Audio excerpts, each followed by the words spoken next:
Okay, cool. Thank you again for doing this. Absolutely. It's so fresh and beautiful. Some roses and some other. I'm sure you didn't. I'm sure you didn't.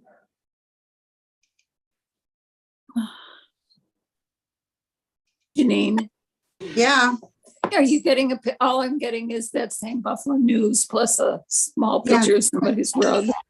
that's what I'm getting. I'm getting that also. Dipshit in the morning. Well, now I see you. Pictures are popping in and out, but not much.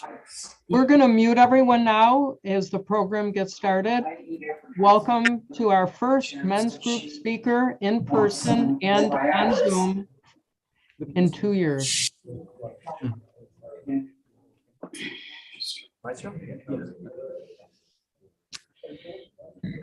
Hello, everyone. Welcome. My name is Dan Chester. I'm the president of the Shir Shalom Men's Group. I'm here today with Jonathan Epstein, who is president of the Temple Beth Tzedek Brotherhood, which is basically the same. Very excited about tonight because it's the first time we've met in person in 2 years. For those of you from Beth Tzedek or are new, I've been president of the men's group for a while. I think I became president in 1931. Seems like it. And for the last several years, we've had a speaker series every Sunday morning where we invite someone from the community, either from our synagogue or from outside, to speak on all kinds of topics. We've had politicians, comedians, business people, and that came to sudden end in March of 2020. We had scheduled as our speaker on March 15th, Mark Polenkars. I was very excited about that. 3 days before the pandemic hit big time, and he called and said, postpone it. Give me a call in a few months when this is over. Anyway, so here we are back again. So this is also the first meeting we've had that's been a collaboration between the Shir Shalom and the Tzedek men's groups. And I'm also very excited about that. We are a small Jewish community in Buffalo. So it's nice if we can work together, do things together. And I'm very happy about our collaboration. We have some events coming up they want to announce. We are having bowling on Sunday, April 3rd, and that was organized by Jonathan. It'll be at Transit Lanes. Is it 3 o'clock? Yeah, 3 to 6 o'clock. Yep. And you'll get emails about that, I'm sure, if you're in either synagogue. If you're not on any email list, send us a text if you're on Zoom, or talk to me if you're here in person, if you need to get on the mailing list for announcements. Okay, we're going to continue with our speaker series. This is actually the first time we've done both Zoom and in person. We had a few Zoom meetings during the pandemic.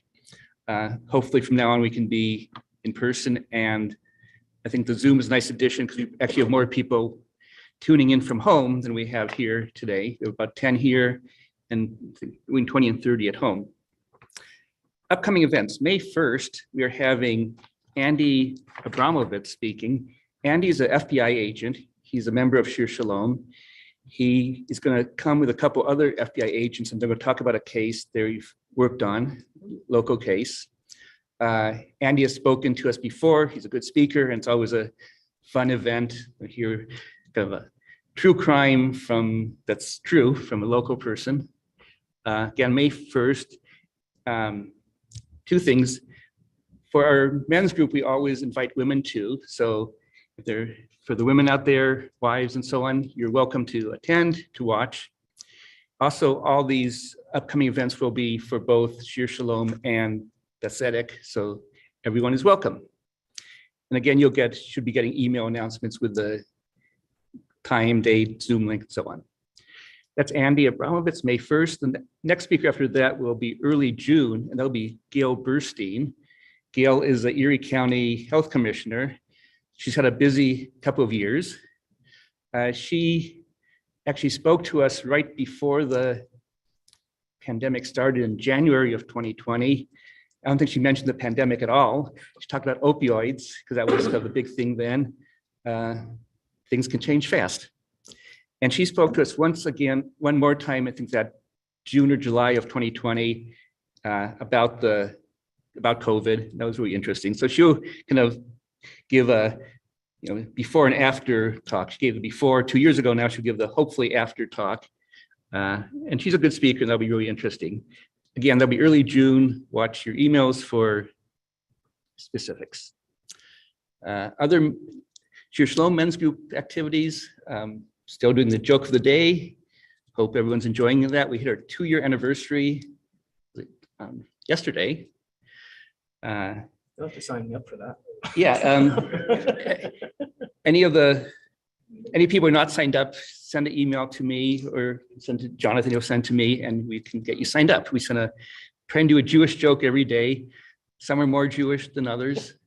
Some are not at all Jewish, but we call them Jewish. Sometimes we change the names of the characters to make them Jewish. Okay, Jonathan Epstein. I'm going to read a bit here. He's an award-winning business reporter at the Buffalo News. Covers real estate and commercial development. Yeah, some of the comments while Biden was speaking. Someone is not muted, and I hear you talk. There's still a whole bunch. Jonathan is from Schenectady. He's a graduate of the University of Rochester and Columbia University, the Columbia University Graduate School of Journalism. He's been at the Buffalo News since 2004. Before that, he was at the American Banker newspaper in Washington and the News Journal in Wilmington, Delaware. Like I said, he's president of the Temple Bethesdic Brotherhood and also the tri-state region of the Federation of Jewish Men's Clubs, which is a kind of an overriding organization of men's clubs. He's trying to get me to have us, Shir Shalom, join, and I haven't said no, but I just haven't gotten around to doing anything about it. We'll talk. We'll talk. I'm sure we will. It's start. Yeah. Jonathan was also the past president of Kadima, and he was very active in Kadima and in getting them established at Park School. Jonathan's married to Judy Gendler Epstein. They have 2 wonderful children, Haley and Gabriel.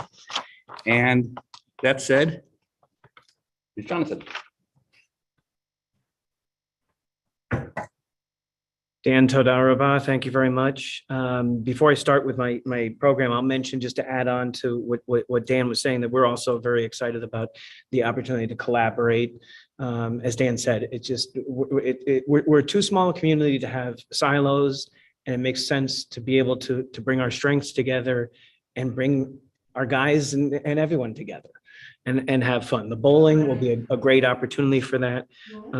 We also, on May 4th, we're having a Yom HaAtzmaut dinner for Israel Independence Day at Bethesdic. And I know we're just putting together the flyer, and I'll make sure Dan gets it so he can send it out, but it'll be in the evening, 6:30. We'll be grilling shawarma and kebabs and whatever else we can come up with, and just having a good time. So absolutely, from both men's clubs, everyone's invited. And again, this one is also open to women as well. It's not limited. So, and we'll keep posted on everything that's going on. So, well, thank you very, very much for inviting me for this program and for the partnership. And I hope everyone had a wonderful Purim holiday. Tonight, I'd like to talk to you about the world in which I operate professionally every day. It's the world of newspapers and journalism, and particularly the Buffalo News. I've been in journalism, as Dan said, for nearly 30 years. I've been at the Buffalo News for 18 years as part of the business desk, first covering banking and insurance, and then picking up real estate, and then focusing on real estate and development for about the last 10 years.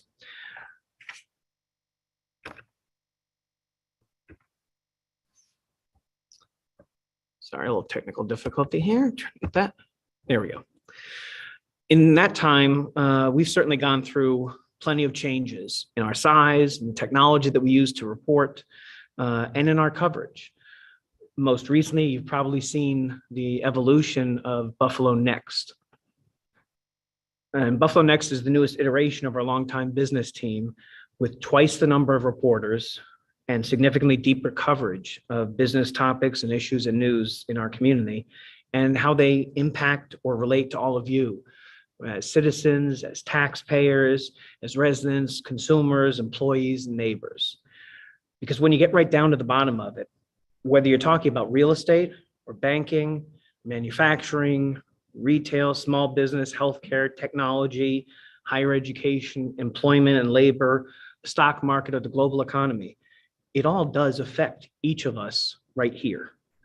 And it all leads us toward the future, toward what is next for Buffalo. So what else is new with Buffalo Next? The growth I mentioned. We've hired 4 new reporters in the last 4 months in the business desk, with 2 more positions to be filled. We're also hiring several other positions in the newsroom, on our investigations team, our education team, and for our Albany Bureau, where our longtime State House Bureau Chief, Tom Precious, just retired. So if anyone knows of anyone who's interested in a job at the Buffalo News and has some reporting experience, let me know and I'll pass it along. We are hiring. So our Business Next team now consists of David Robinson, our editor, Matt Glynn, covers banking, manufacturing, and labor, myself, Samantha Chrisman, who covers retail and probably know her as the discount diva, John Harris, covering the business of healthcare, Natalie Brophy, covering technology, Janet Gramza, covering business of higher education and workforce, and Mike Petro, covering business of sports. That's the biggest business staff that we've had at the Buffalo News in probably 15 years. And it represents a big investment by the company in local business news. That growth itself is remarkable these days in journalism, when so many papers are shrinking, cutting staff, retrenching. Indeed, we've wanted this kind of growth for a long time. We've talked about it and we frequently lobbied for it, but we weren't able to get it until now. So what changed? Ownership and opportunity. Buffalo News have been owned by Warren Buffett's Berkshire Hathaway for more than 40 years, from 1977 until just 2 years ago. And that's when Lee Enterprises of Iowa purchased us and the rest of the Berkshire Hathaway Media Group. So suddenly, instead of being a relatively tiny flea on Buffett's jacket in terms of our size, we were the second biggest paper in the entire company. And that's what made it such an important focus to invest in us. So who is Lee Enterprises, you might ask? They're based in Davenport, Iowa, publicly traded newspaper company that publishes 77 daily newspapers in 26 states and more than 350 weekly, classified, and specialty publications, mostly in the Midwest, but not entirely. They were founded in 1890 by Alfred Wilson Lee. It's now the 4th largest newspaper group in the country and one of the largest that is not owned by a private equity firm. And that's important. Its biggest paper today is the St. Louis Post-Dispatch, followed by us, and then probably the Omaha World Herald. The company's papers have a long and storied history, mostly dating back to the 1800s. One of its alumni has a dual history here and at one of the lead newspapers in Iowa, Mark Twain. The company's chairman, Mary Junk, was chair of the Associated Press for 5 years. So that helps hopefully to give a sense of also the quality and dedication to journalism, for the company. At least we certainly hope so. Now, for those of us on the news staff, though, the relationship with Lee has been mixed. Being with the same owner for 4 decades gave us a sense of consistency, at least, where a new company that we were unfamiliar with gave us some trepidation. We just didn't know what to expect. And the timing couldn't have been worse. The purchase closed in mid-March 2020. Needless to say, the world fell apart right in front of us. Pandemic raging, advertising plummeting, business coming to almost a virtual stop. The revenues came down. And so like a lot of papers, we had to take furloughs, for a little bit. So we took we were forced to take 2 weeks unpaid, furlough over the course of about 3 months. Now, that was worrisome and upsetting for us. We had never experienced anything like that before. We really haven't had in the newsroom itself layoffs. Now, a lot of papers have. So this was something new for us. But to be fair, this was an unprecedented crisis. And the furlough that we had 2 weeks was a lot less than a lot of other papers. It was also negotiated with our union, the Newspaper Guild.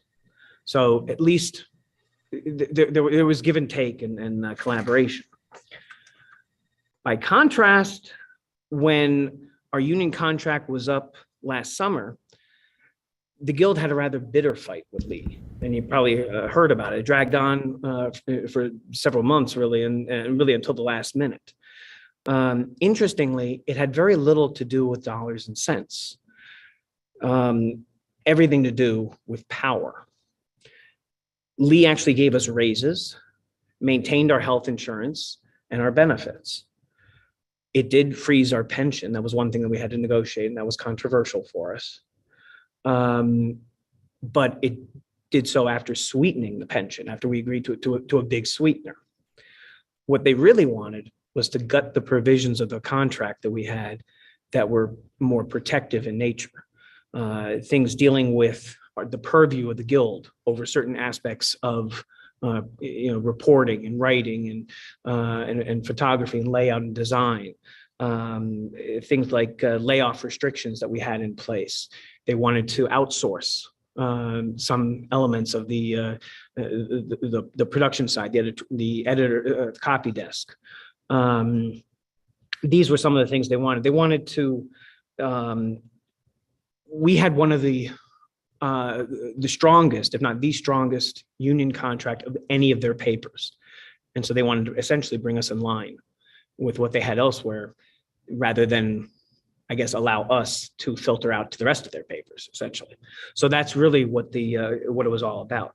So we fought hard, as you probably saw, and ultimately, as is typical in something like this, the last minute was give and take, and we basically came to an agreement. 3 years of labor peace. We gave a little, they gave a little,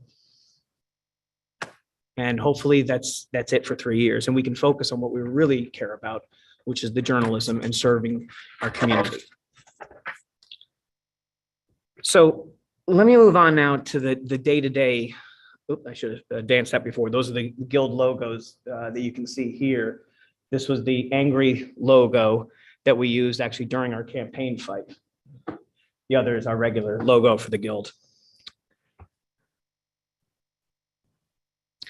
So let me move on to some of the day-to-day life of the news, which for the most part hasn't been affected by the ownership change. We did have to adopt a new publishing or content management system. Our website has changed a bit, and I think it's going to change again. And we have new leadership in the publisher's office and in some of the other departments at the news, but not so much in the newsroom. In fact, the executive editor of the newsroom, Mike Connolly, he came in, I think it was in 2012. He's still there. He's actually taken on more responsibilities, overseeing a couple of smaller papers elsewhere in addition, but he's still right here in our newsroom. So that's still consistent. The Buffalo News still has the largest reporting staff in all of upstate New York, and we're looking to build on that. At the same time, we've had to make choices, certainly, about what we can cover and how we prioritize things, because while we still have the largest staff upstate, it's not the same size that it was 20, 30, 40 years ago. So we still had to prioritize. We simply can't cover everything that we used to. So we have to be smart about how we do it. And that's meant some shift toward topical focus areas and less of, say, the nitty-gritty meeting coverage that we might have done in the past. For my beat, I cover residential and commercial real estate.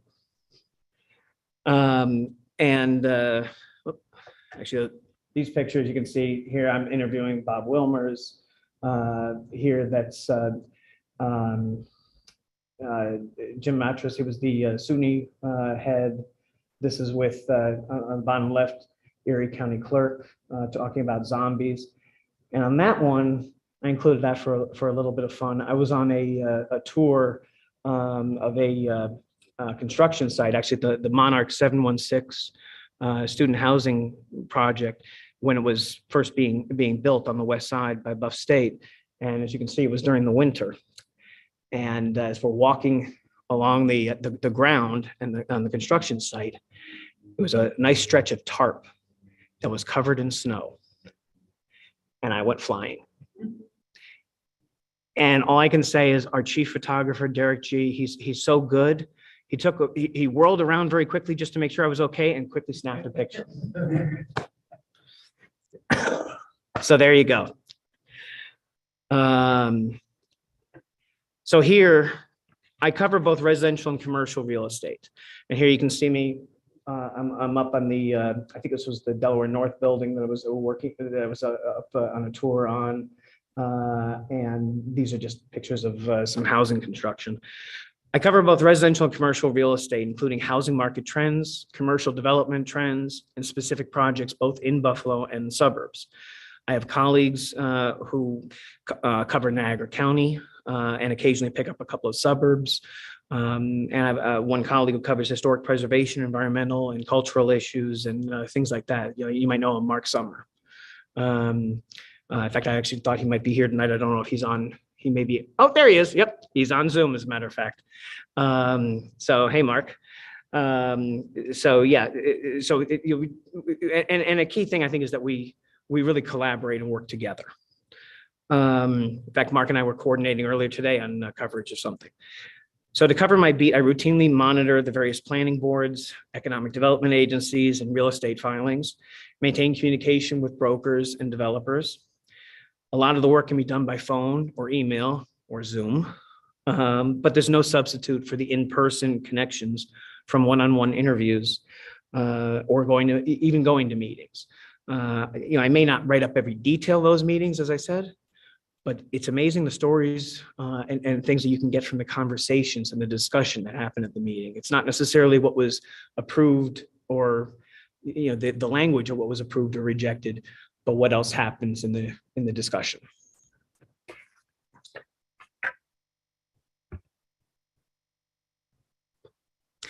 So in a typical week, I might write anywhere from 1 or 2 stories to 7 or 8. It's a very busy beat with a mixture of front page, Sunday, dailies, briefs. And this is typical for all of us. Often I'm writing more than 1 or 2 stories in a given day. I wrote 2 earlier today. And of course, as I said, we work as a team and we're helping each other out, pinch hitting, covering each other's backs, whatever it might be. And sometimes some stories just need more than 1 story, more than 1 reporter involved in it. So we work very well together. One big change that you might have seen are the new Buffalo Next newsletters. These are focused bulletins on each of our beats, highlighting a few items of note. They go out by email and online during the week, 1 a day, and then they're published on Sunday, as our Sunday section has ballooned to several pages of local business news. It's been a lot of extra work. These are new and we're still adjusting to them, although I think we're getting a little more comfortable. But it's part of the goal of promoting the work and also finding new ways of drawing people in. And that's really a big part of the goal. We want more people to benefit from what we're producing. We work hard at it and we really think that there's a lot of value in it. And my assistant managing editor will probably kill me if I don't say, sign up for Buffalo Next newsletters.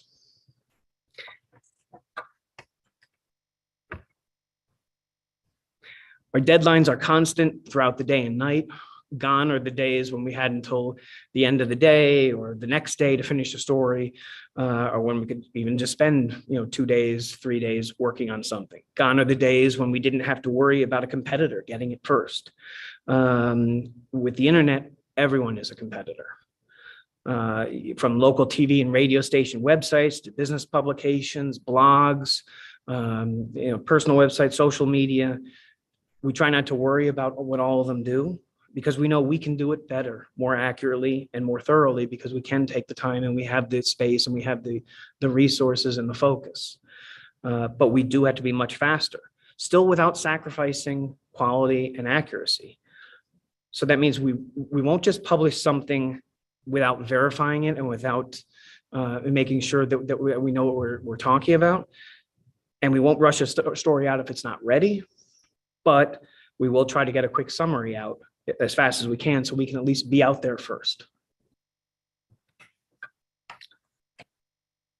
So let's take it to the 30,000-foot view now to look at journalism and the challenges facing journalists today and the role of journalism and reporters and why it's so important.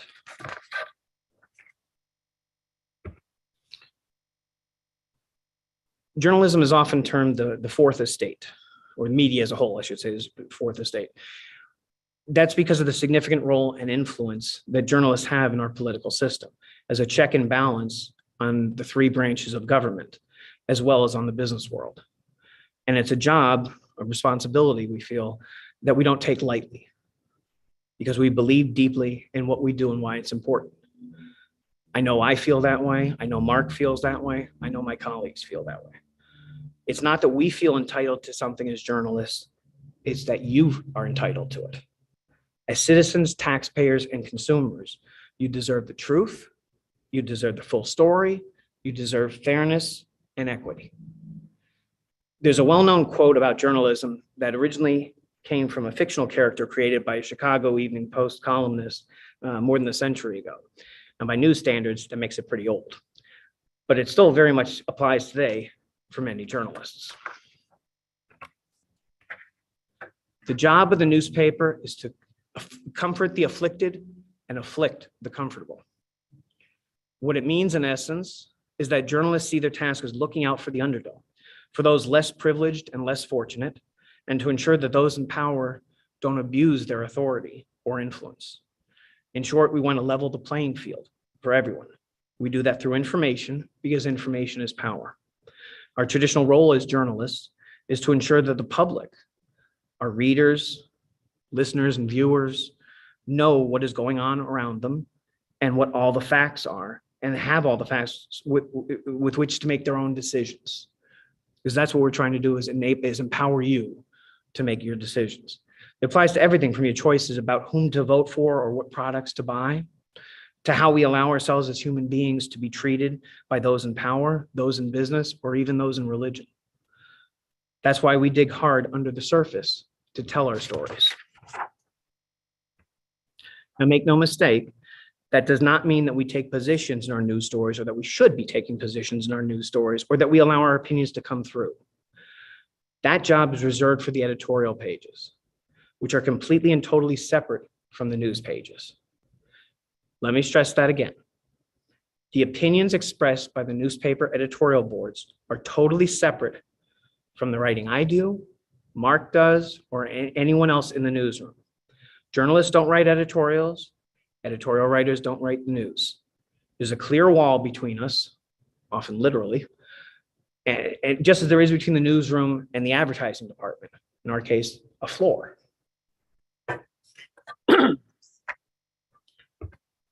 However, the world in which we live in has changed dramatically in the last 20 or 30 years because of a variety of factors, but especially because of technology. Those changes have had a major impact on journalism and the media, just as everybody else. And as with everything else, not all of those impacts have been good, either for us or for you. There are several primary areas of change and impact that I want to talk about: technology, changing consumer habits, readership, advertising and revenues, Wall Street, and politics and division that we all see. I'll do my best to cover them as I see them, keeping in mind that I'm on the journalist side of things, not on the business side for some of this. With technology, it's the biggest and most obvious change. On the one hand, it's created new opportunities for journalists to more easily communicate with our sources, to research our stories, to gather facts and report, and it's offered new ways to present the information. We like that. But it also transformed the entire dynamic between journalists and the public and the entire business model of newspapers. Where you used to have to wait until the next edition of the newspaper came out, the internet has revolutionized access to information and the ability to become a provider of information. Everything is instantaneous now. And the demand for news is now immediate and continuous. In turn, that adds pressure on journalists to produce squeezing the time that we have. The internet also transformed the competitive landscape.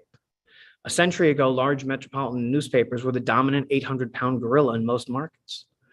They had the circulation and readership, not to mention the large staffs of reporters. Prior to radio and TV, they didn't have any competition except for each other. And even really up until the last 30 years, it was still largely the case.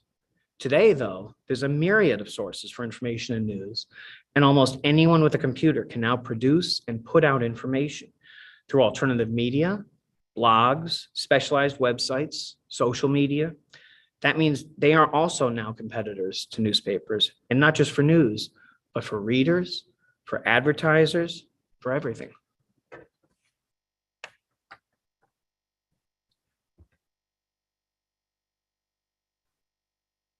This is actually a slide that I'm using with permission from our publisher, Tom Wiley. He had used it in a previous presentation. You can see there's almost an unlimited pool of alternative and competitive sources for news and for the consumer's attention. And just look at that, 50 to 2,000 cable channels, a billion sites, all the radio, everything that's out there. Newspapers are still the biggest factor in most markets, but the print industry is not what it was, and it's getting a lot harder for us to draw in readers, even online.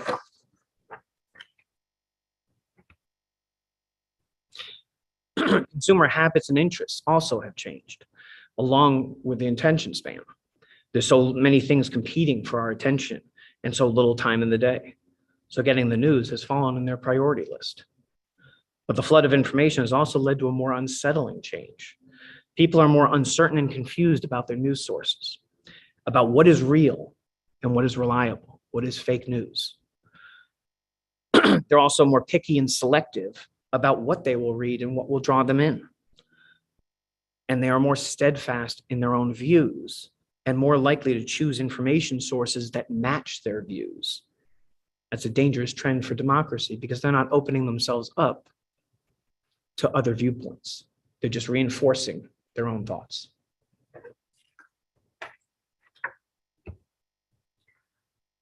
The combination of time pressure, competition for eyeballs, changing habits, and the shift to online also means that they're less interested in paying to subscribe to a newspaper. That's led to the plunge in newspaper circulations over the last 25 years across the country. Total newspaper circulation in the United States has now fallen to levels below that of 1940. It used to be as high as more than 60 million in the 1980s at the peak. It's now less than 30 million. And that affects revenues. The Buffalo News peaked at about 360,000 for Sunday circulation. That was a while ago. We're now down to just over 100,000 on Sundays. Readership remains strong, though, at more than 700,000, according to studies that we've done consistently, including last summer, the pass-through rate, essentially. So we're reaching, if you think about 700,000 people in a metro area of 1.2 million, that's one heck of a penetration rate, as we talk about. And that's an incredible penetration rate compared to, say, for example, national, the ratings that you hear about for national news, national sports, something like that, when they're talking about Nielsen ratings of 2.8, 3.6, that's millions. 2.8 million, 3.8 million, 5 million out of 270 million. Think about those two penetration rates. We're still one of the strongest in the US in terms of that kind of penetration. Advertising revenues, though, have plunged even more as national retailers and other traditional advertisers have either gone out of business or shifted their spending elsewhere. Classified ads have been hit particularly hard. Think Craigslist. In fact, the entire business model is on the verge of shifting. Traditionally, newspaper revenues have been dominated by advertising by as much as 4.5 to 1. In 2000, industry-wide advertising totaled $48.7 billion versus $10.5 billion for circulation. But since then, estimated ad revenues in 2018 were 14.3 million compared to just 11 million. See how much that shrank? Just the circulation revenues are up slightly, and the advertising revenues are just way down. It's almost getting to be upside down. And keep in mind, that's before the pandemic.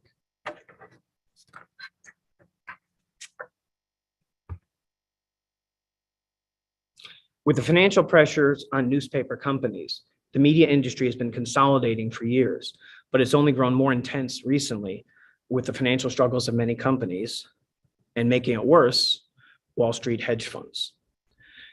They're only really interested in squeezing out more profits, not investing in communities and producing news. One of the leaders in that bunch, Alden Global Capital, they're like the modern barbarians at the gate. And they've been buying up newspaper companies. And they've got a lot of journalists running scared, because when they buy up the companies, and their most recent one, they bought up Tribune Company, that's Chicago Tribune and a whole host of other major papers. They don't invest, they slash and burn, and they sell real estate. And they squeeze as much as they can of the profit. And who do you think suffers? It's not just the journalists, it's the communities and the openness and the public information that's available. And meanwhile, newsroom employment nationally has fallen from almost 75,000 to less than 38,000 just since 2006. Now, speaking of Alden, many of you may be aware that Alden Global made a play for Lee in this last year. Alden initially made an unsolicited offer to buy Lee, which Lee's top two shareholders and its board of directors flatly rejected because it grossly undervalued Lee.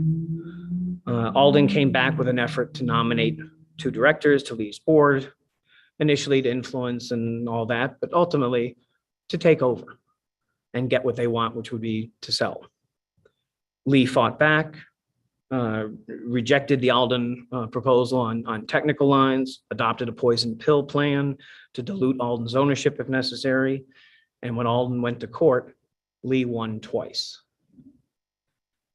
And Lee's directors were then successfully reelected, the ones that Alden was trying to beat. But make no mistake, Alden isn't going away. And as a publicly traded company, Lee has to consider offers when they're made that are legitimate and serious. So that's a big risk for us and for the Buffalo community. And hopefully Lee will be too cheap, or not Lee, Alden will be too cheap, because that's their model, to really make the kind of offer that Lee is worth. Because Lee has been doing a lot of investing in a lot of areas to grow the business, grow circulation. And as long as they can be successful, they can fend off Alden, but it's still lurking in the background.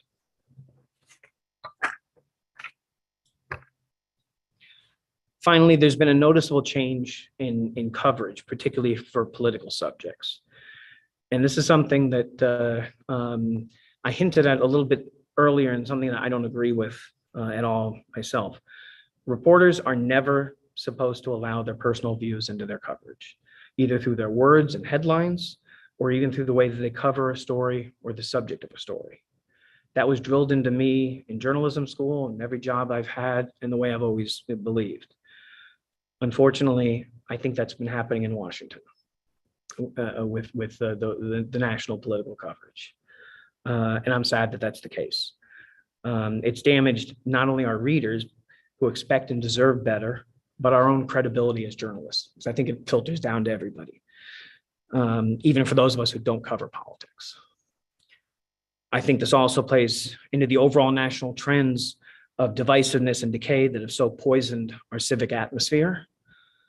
I hope this can be reversed, because I think that unbiased, neutral voice is critical. And we need to regain that trust in order to be of service and to make sure that people are informed.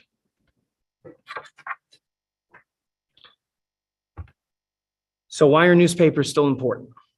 Well, without newspapers and other traditional media, there's no real discourse, even with all our faults.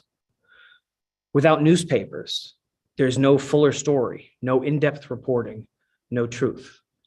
Without newspapers, there's no one to cover and dig into what's happening locally, to pry into our government and businesses and tell you what it means.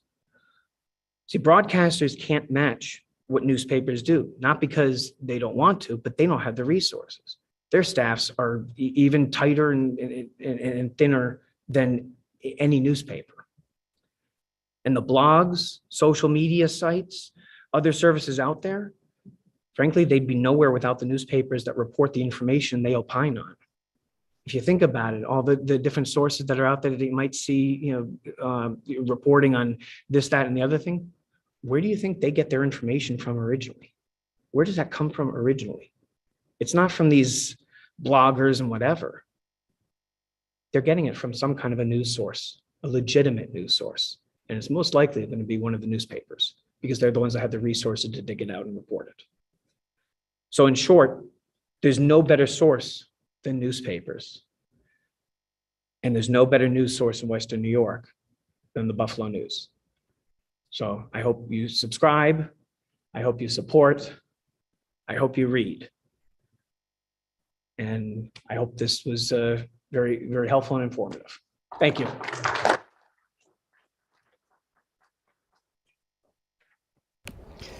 In advance. I think, Yeah, please. You say that you have a lot of issues from like radio stations, TV stations, from say the computer, the internet. Mhm. You only have one edition, and that's in the morning. Remember that a long time ago, it was two editions, it's one in the evening and one in the morning. Therefore, some of the news that you get in the morning may not have something that occurred for a certain period. You're reading old news. What about coming back with a second, like an evening edition? So I can't, yeah, sure. The question, the question was asked, we used to have two print editions. And by the time the information comes out in the print edition in the morning, that it may be old news from the day before. Is there any chance of coming back with another print edition? So I guess I'd have two answers on that. One is that we're updating every minute of the day online. Online, it's constant. We're updating the stories, we're publishing new stories, and we're trying when we can to make sure that even the stories that go into print the next day are taking a second day angle if they can, because we know that what's coming out in print, chances are people already know about for the most part, unless it's an exclusive. But for a lot of the others, it's not necessarily. So we do try to give those kinds of second day angles when we can. But in particular, online is updated all the time, because if we didn't, we'd be dead already. So like everybody, if you check the Buffalo News website at 1 o'clock in the afternoon and then check it at 2 o'clock in the afternoon, guaranteed there'll be something new. In terms of another print edition, look, candidly, I think, I wish I could say that the print edition in general, has a long life ahead of it. It doesn't. Very, very candidly, I think any of us, all of us recognize that what will continue is the journalism and the production of news and providing information and the reporting and the writing and all of that. But the medium of how it gets transmitted, print is eventually going to be going away. It just is. God willing, it's going to stay around for a long time because print is still the driving revenue source for us.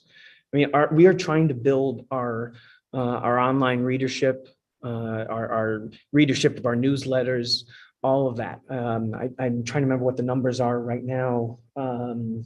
It's tens of thousands, might be 80,000. I'm trying to remember. Mark, you might remember or not what the latest is. I'm trying to remember, but it's not where it needs to be because the print production is very costly.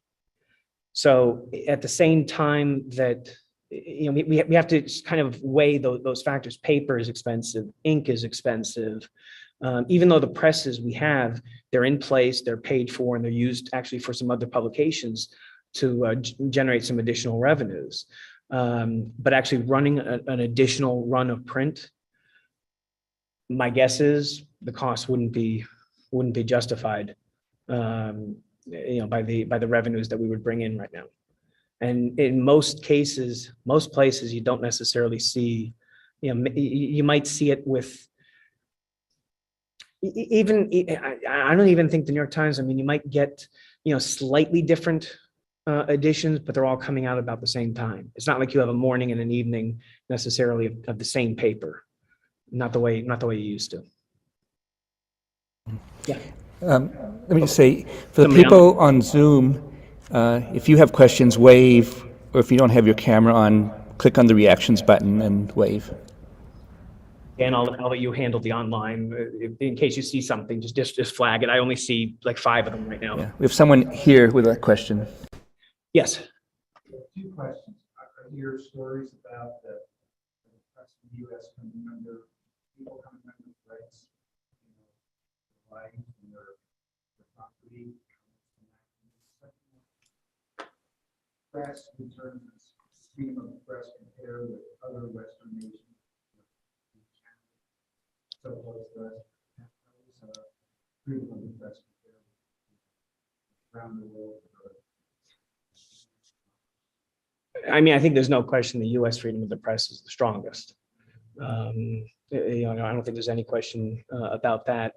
But I think it's probably comparable in Canada. I think there are some laws in some other countries, in the UK, that I think might be there might be a little bit more opportunity for control or prior restraint of publication, or going after reporters for libel or something like that.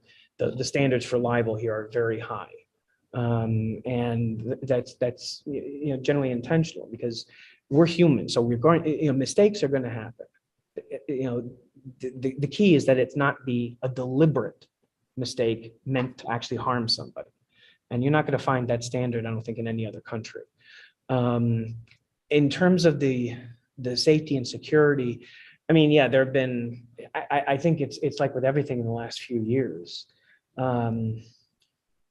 our public discourse has gone so far downhill. I mean, people can't even get along at the Thanksgiving table. It's really disappointing. It's really crazy. And very concerning. And I think there have been threats. I mean, honestly, I actually had experienced a threat myself. So one of the, well,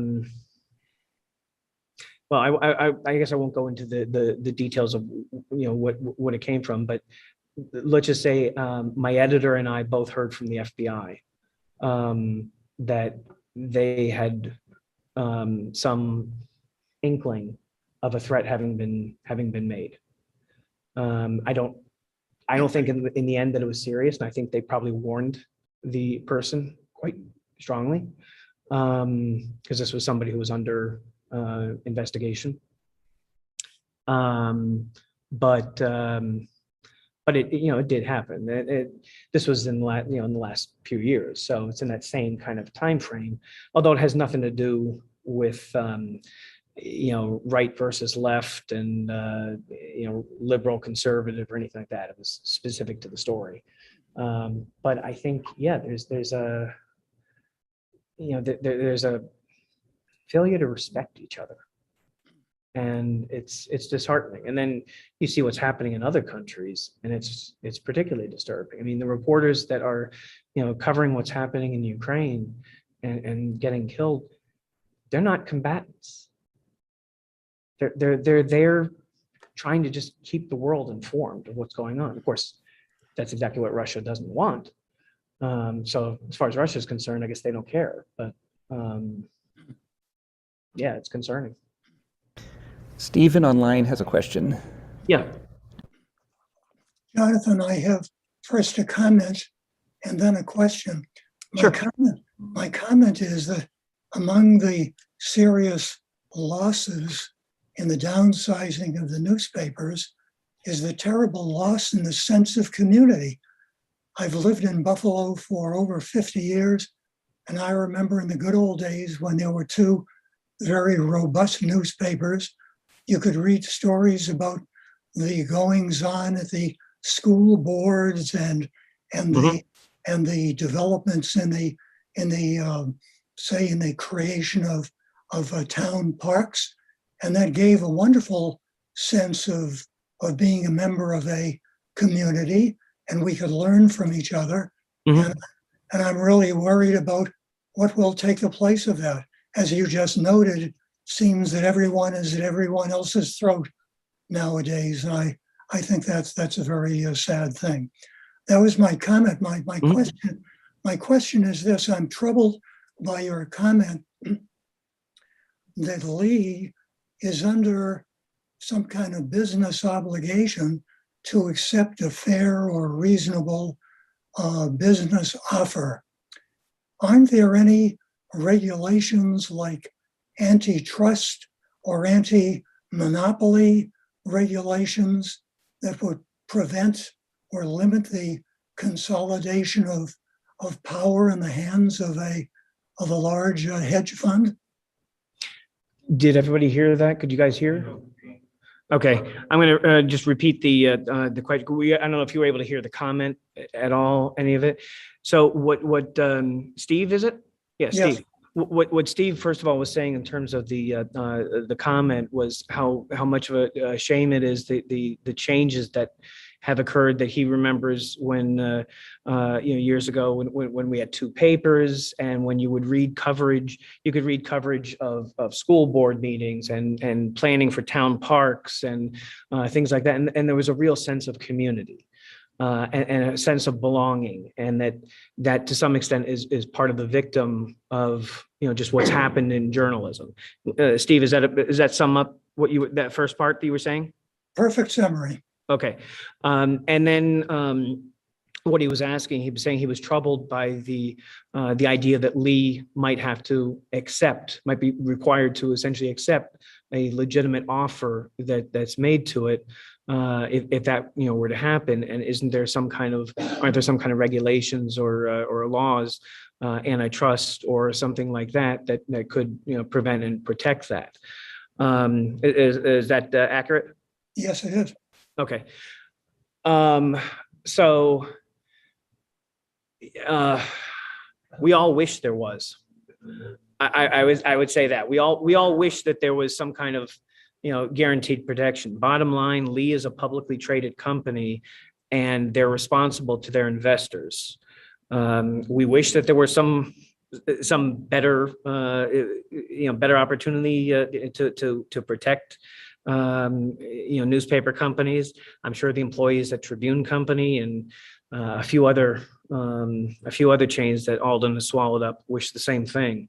And unfortunately, I mean, antitrust can come into play, yes, if Alden were growing that big, that it could be a problem. But I think part of the issue is there's still two or three other large media companies, including Gannett, which also has large hedge fund ownership, as well as the New York Times Company.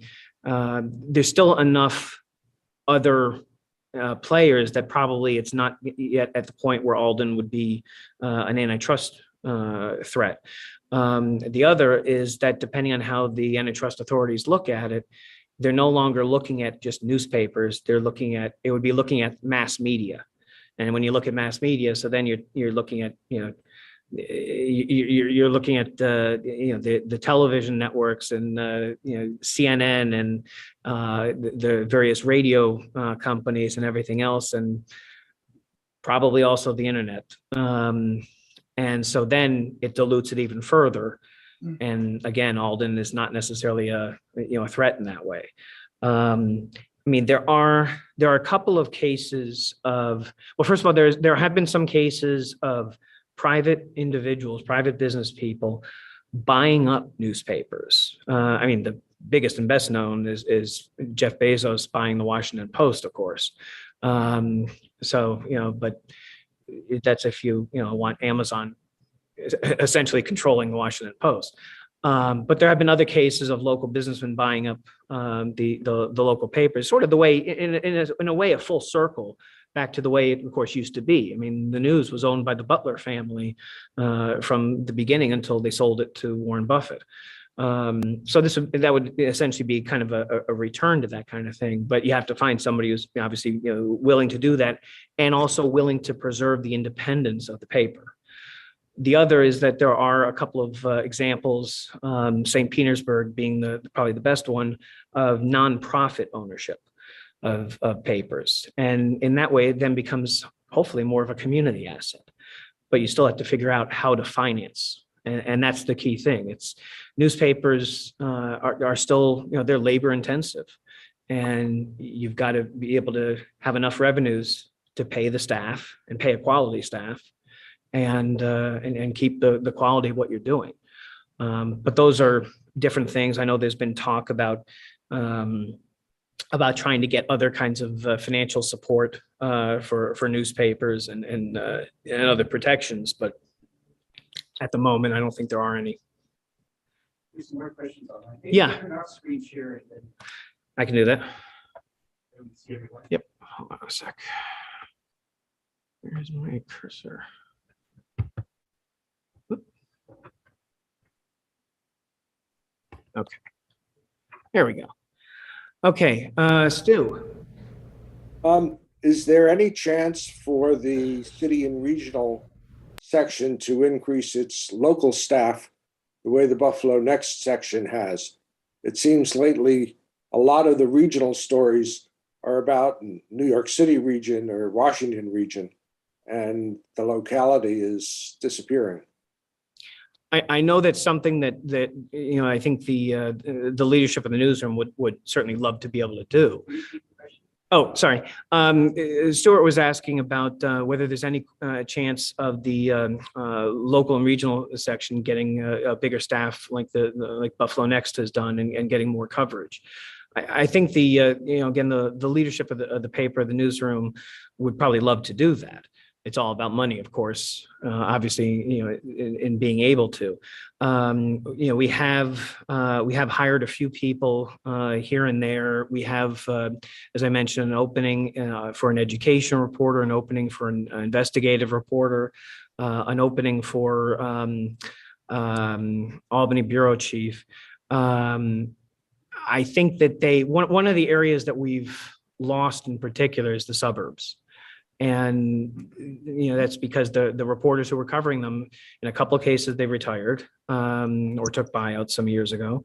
And in a couple of cases, they've just sort of been shifted to focusing more on other topical issues that are considered priorities. So the suburban coverage ends up falling a bit by the wayside. And that's a challenge because, I mean, there's still a significant population in the suburbs, and we need to cover the suburbs. On the one hand, as the saying goes, as Buffalo goes, so goes Erie County and the region. But at the same time, the suburbs are still important to try to cover. It's just a question of how to do it with the resources we have. I guess time will tell, and hopefully, if Buffalo Next, if we can do what we have set out to do with Buffalo Next, hopefully that'll give enough confidence and enough performance to justify further investment in the newsroom. That's certainly the hope. Sharon? Hi, Jonathan. I know you'd reported on the last several months of the controversial behavior by the ex-clergy of a synagogue here in town. And I'd like to know, is that actually within the business jurisdiction, and how did you actually land those stories? Now, did they want a Jewish person to report it, particularly one of a different denomination, or not necessarily?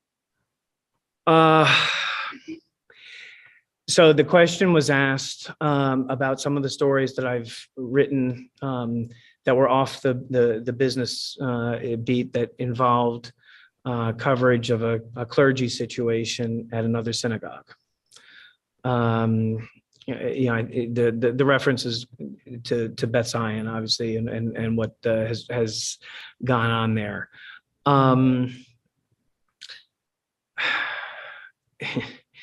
Difficult situation with that one.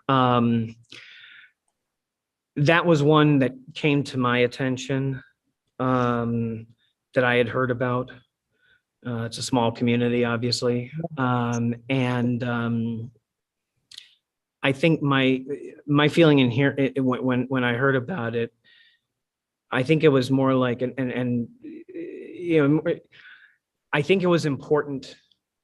It was actually important that somebody from our community cover it and not that it be covered from outside. That's kind of the way I felt. I mean, I certainly disclosed my,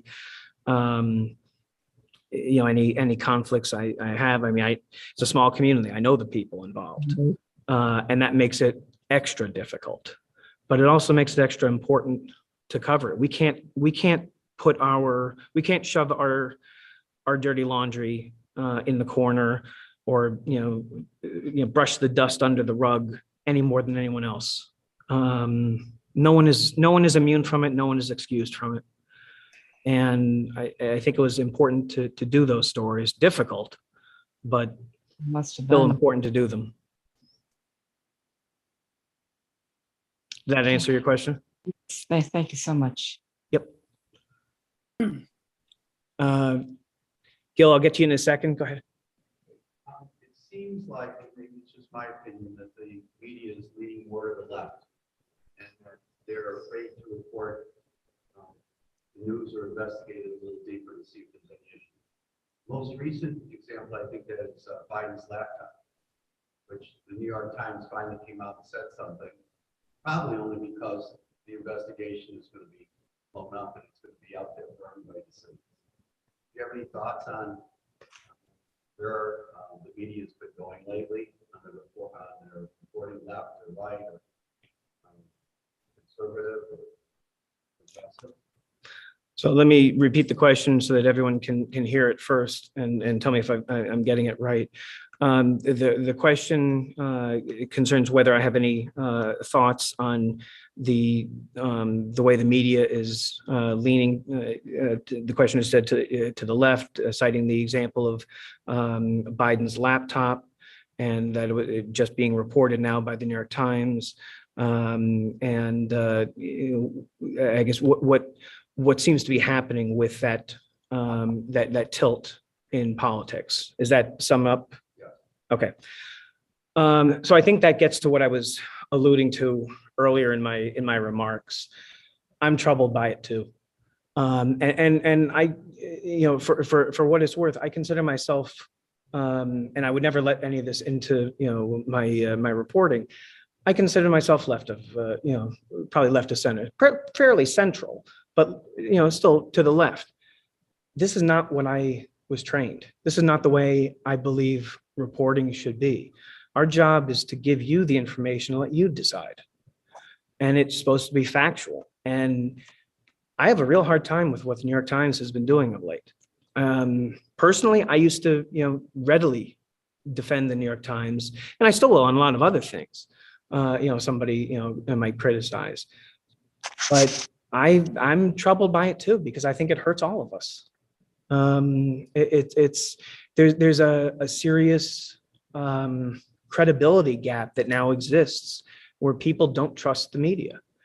And that's because of things like that, things like what you hear on, whether it's Fox or MSNBC or any of them. This is going to sound strong, but it's a disgrace to journalism to me. And, and again, that's not necessarily whether I agree or disagree with any of the viewpoints. It's because I shouldn't be hearing the viewpoints. I shouldn't be reading those viewpoints. Those viewpoints belong in a column, in an editorial page, in a talk show, not in the news. I think people do have a tendency, look, we're all human and we all have our views, and we've always had our views and our differences. what's happened, I think, is that they're coming out in a way that they shouldn't be.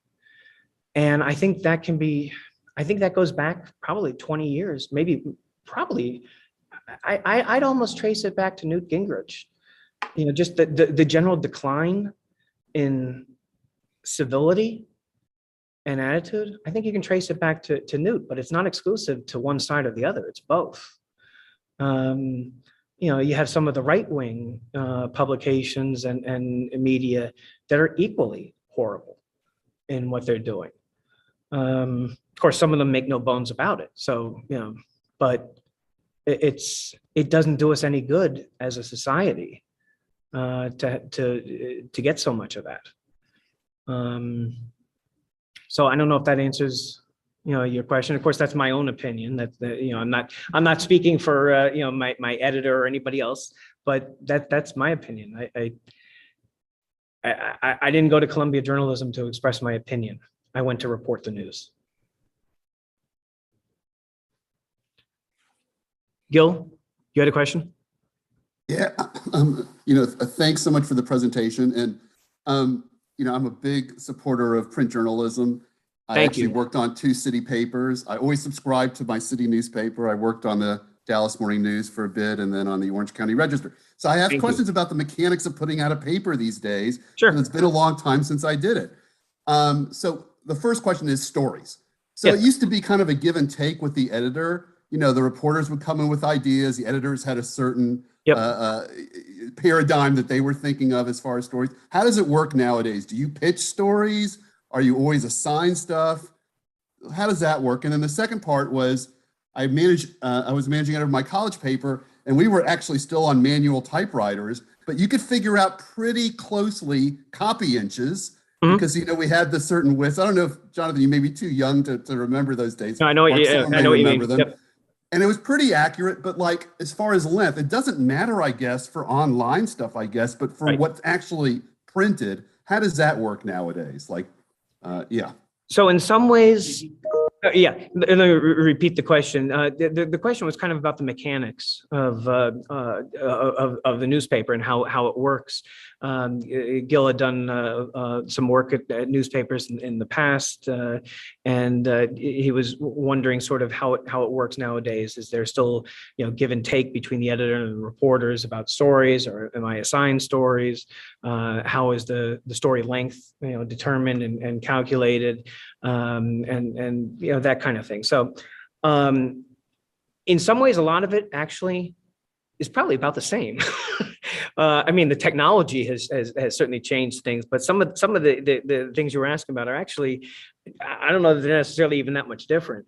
The give and take is absolutely there. I would say that for me, I probably come up with the vast majority of my stories. I only get assigned a few.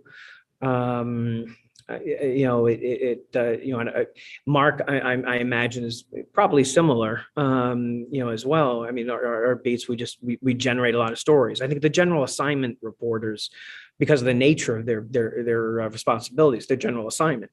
So they would get, more likely to be assigned something because they're not covering a particular beat.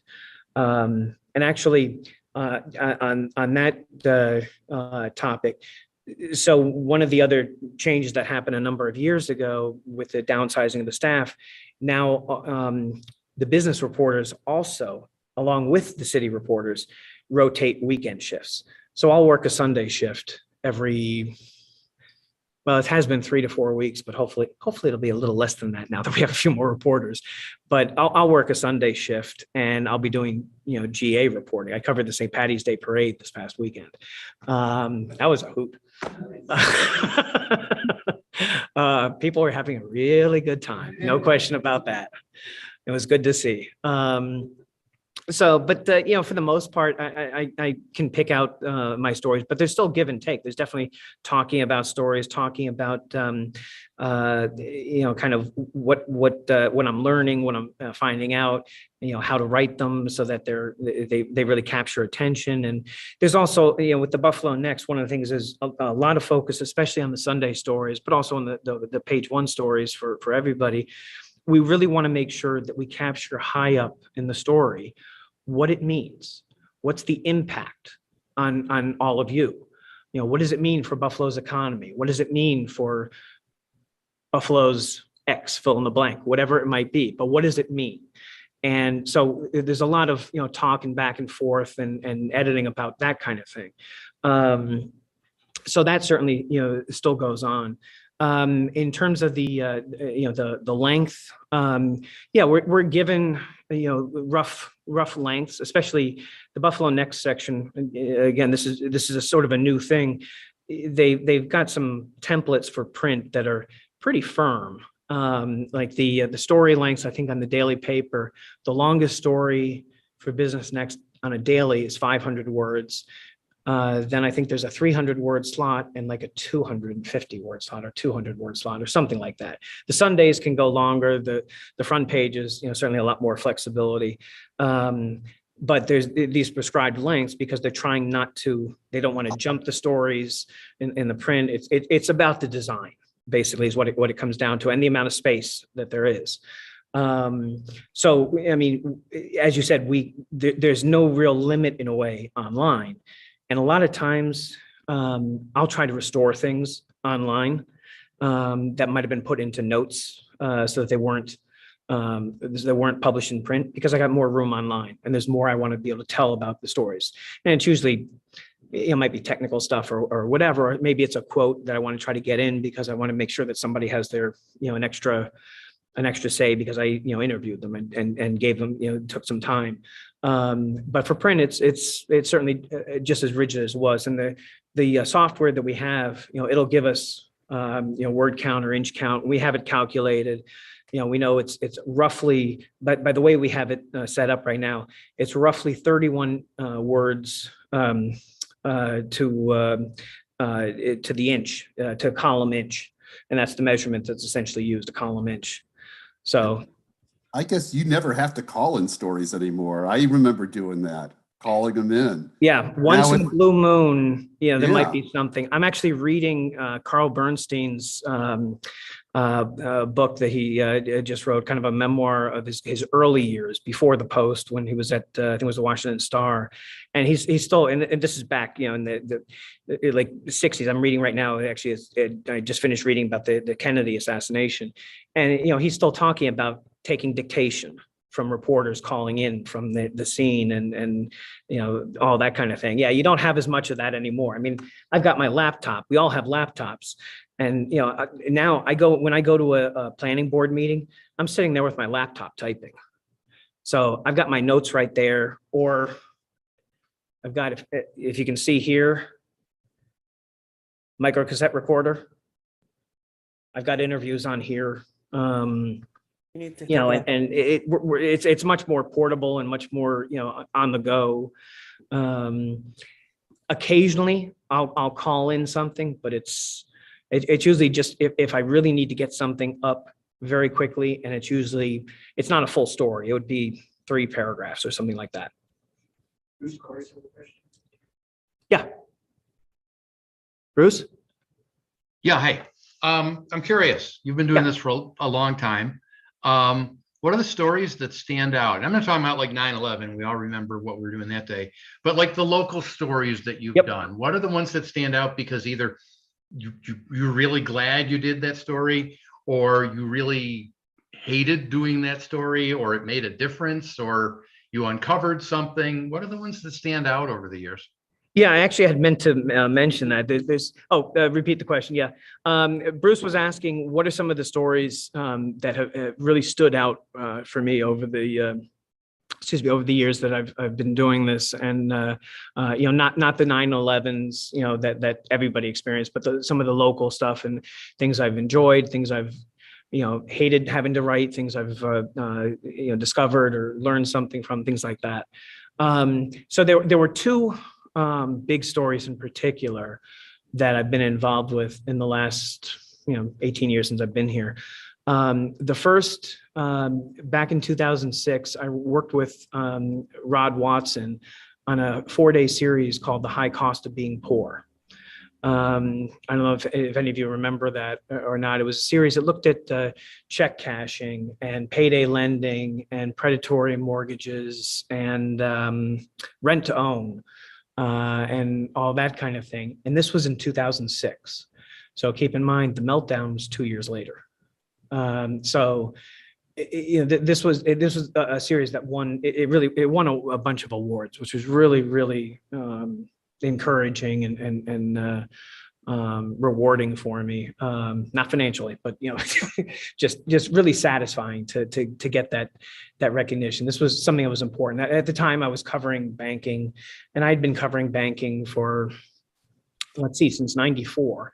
And banking was one of those things that I kind of fell into it because I was looking for a job after grad school and got an opportunity at American Banker. Figured I'd stay there for a few months just to get myself solid and then find something else. And I ended up staying for 3 years and actually enjoying it. And part of that was because I was covering community banking. I wasn't covering something that was too technical. It was broad, just small banks and everything that goes on with them. And that means really covering the communities to some extent.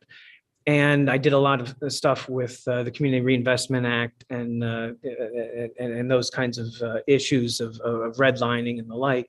So this was an interesting topic for me. So that was back in 2006. And then more recently, you've probably read, hopefully read, I should say, some of my stories about the Rochester developer, Robert Morgan, and the mortgage fraud allegations, which we first broke in September 2017. And on the one hand, that was also very satisfying because I felt like this was really digging deep into something that nobody was talking about. It was clearly going on. And even worse, it was being excused as everybody does it. Well, okay, is that an excuse? Really? Everybody does it? So it's okay to defraud, banks, defraud the public? The sad thing about it, I have to say, so that was September 2017. The first indictment came down May 2018. That did not actually include Robert Morgan, it included his son and his nephew. The second indictment a year later included Bob Morgan. So that was September 2009, May 2019. So fast forward, we're in March 2022. There's now another indictment because the first one was thrown out because of screw-ups by the prosecutor's office. It's still winding its way through procedural things. There's a hearing in Rochester in 2 weeks. I'm going to say a week-long hearing, evidentiary hearing, to argue over whether the prosecutors mishandled the document production so much that the original indictment should now be thrown out with prejudice so that the second indictment is rejected. Meanwhile, none of the substance of the charges has even come up. 4 years? Really? That's frustrating. So, yeah, so those were two of certainly the biggest that I did. I mean, there have been some great stories along the way about different projects, about people, about companies. And I think there's a lot of great stories out there. And one of the nice things about covering real estate and development right now, it used to be when I first started at the paper, and even when I picked up real estate, there were a few years where I was actually covering banking, insurance, and real estate together. Now those are handled by 3 different reporters. But real estate was so sleepy then. There just wasn't much going on. This is 15 years ago, or say. And you look at it now, and there's so much happening. And it's exciting and it's fun to cover that because it's not, there are certainly negative stories that you have to write, and whatever, but it's also kind of fun to talk about, the excitement of real, pardon the pun, concrete things happening.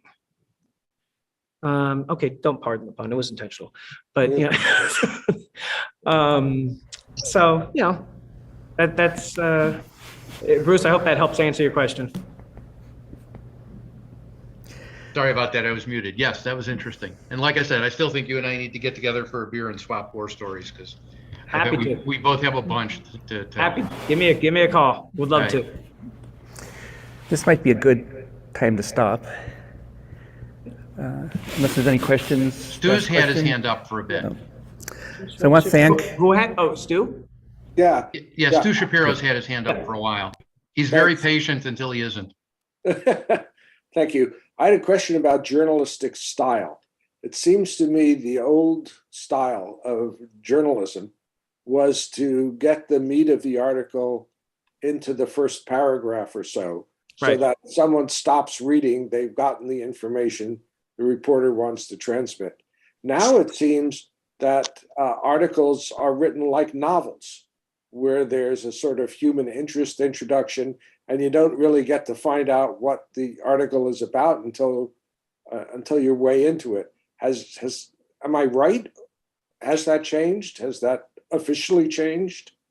So Stu's question is about journalistic style for writing stories. You know, he's referencing the standard traditional lead of trying to get the who, what, where, when, why, how into the lead, get it clear, get it up high, so that people know what's going on really early, especially in case they stop reading. Versus what he's saying is more of a almost a narrative style. You know, now trying to you know, that capturing readers in a different way, and wondering, is there any kind of official change or something?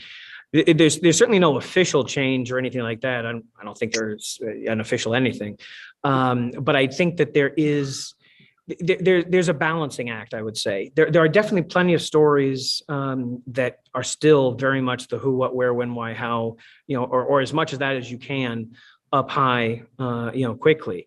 There are other stories where we are trying to draw readers in with some kind of human interest, with some kind of personal connection, with some kind of, I hate to say cute, you know, kind of lead in, but something that makes it interesting and draws you in just a little bit, that you want to read it and it doesn't intimidate. And I think it's a function, frankly, of attention spans and interest. I think it's gotten more difficult to capture people's interest, and so reporters and editors are trying slightly different styles and new ideas to try to capture that interest and eyeballs and maintain them and draw them in. And it's a balancing act. I mean, we're still trying to make sure we get the news, you know, high up. There's no question, but it might not be in the first few words as it might have automatically been in the past. okay, let's give Jonathan a big thank you. Thank you for having me. Thank you. Thank you to everyone for either showing up here or showing up on Zoom, and hope to see everyone next month. Thanks, everyone. Take care, and don't forget bowling and Bowling is next. speaker that you guys have, and Yom Ha'atzmaut. Come and join us. Join men's club or men's group. Yes. Thank you, Jonathan. Nicely done. Thank you.